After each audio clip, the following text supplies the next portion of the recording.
আসসালামু আলাইকুম সুপ্রিয় দর্শক বন্ধু, আঙুর চাষি ভাইরা। এখন তারিখটা ফেব্রুয়ারির প্রথম সপ্তাহ।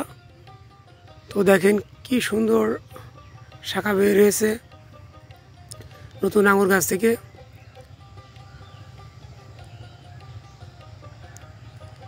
সত্যি দারুণ অভিভূত যে প্রত্যেকটা গাছ থেকে প্রত্যেকটা গিট থেকে হচ্ছে সাইড ব্রাঞ্চগুলো বের হয়েছে এবং অনেক সুন্দর বের হয়েছে।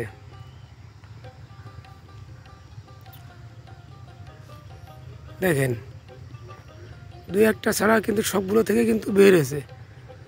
তো এটা হচ্ছে আমার আঙুর বাগান।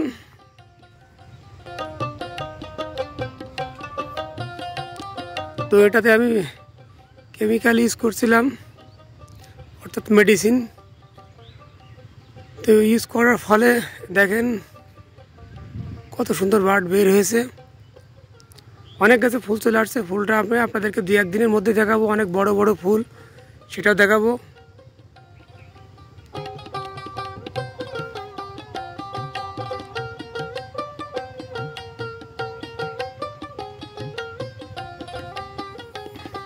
মনে রাখবেন যে আঙুর সবসময় কম বেশি হওয়ার একটা মাত্র কারণ, যত বেশি শাখা পোশাখা বের হবে তত বেশি আঙুর হবে। দেখেন এখানে প্রত্যেকটা গিট থেকে কিন্তু শাখা বের হয়েছে এবং আঙুর অলরেডি ধরে গেছে। আমি দু একদিনের মধ্যে পরবর্তী ভিডিওতে আপনাদেরকে দেখাবো।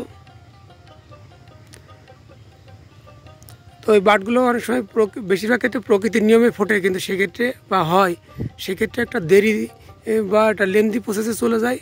কিন্তু যারা বাণিজ্যিকভাবে করতে চায় বাগানগুলা বা আঙুর বিক্রি করতে চায়, তাদের জন্য কিন্তু এই হচ্ছে মেডিসিনটার বিকল্প নাই। মেডিসিনটা ব্যবহার করলে দ্রুত বার্ডগুলো ফেটে যাবে এবং গাছে এই ধরনের শাখা বের হবে।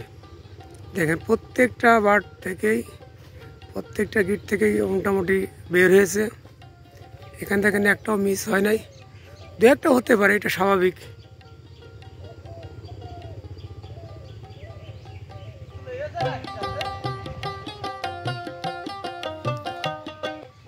তো এই বার্ডগুলো ফাটার জন্য যে মেডিসিনটা ব্যবহার করা হয়, আবারও বলছি, সেটা কিন্তু বেশিরভাগ ক্ষেত্রে বাইরে থেকে আমদানি করতে হয়। তো এগুলো আমাদের কাছে অনেক সময় পাওয়া যায়, তো চাইলে আপনারা নিতে পারেন।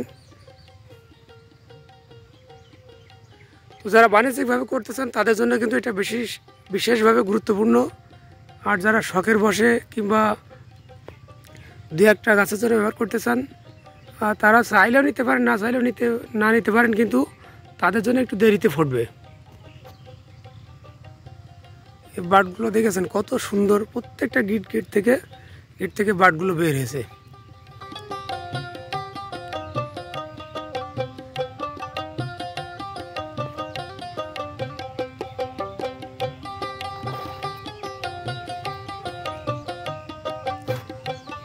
আমার এই বাগানটাতে অনেক প্রজাতির চারা আছে বা গাছ আছে। তো আমি এবছর আরও কিছু নতুন জাত বাইরে থেকে আমদানি করব। তো আপনাদেরকে দাওয়াত দিলাম যে অবশ্যই বাগানটা এসে ঘুরে যাবেন।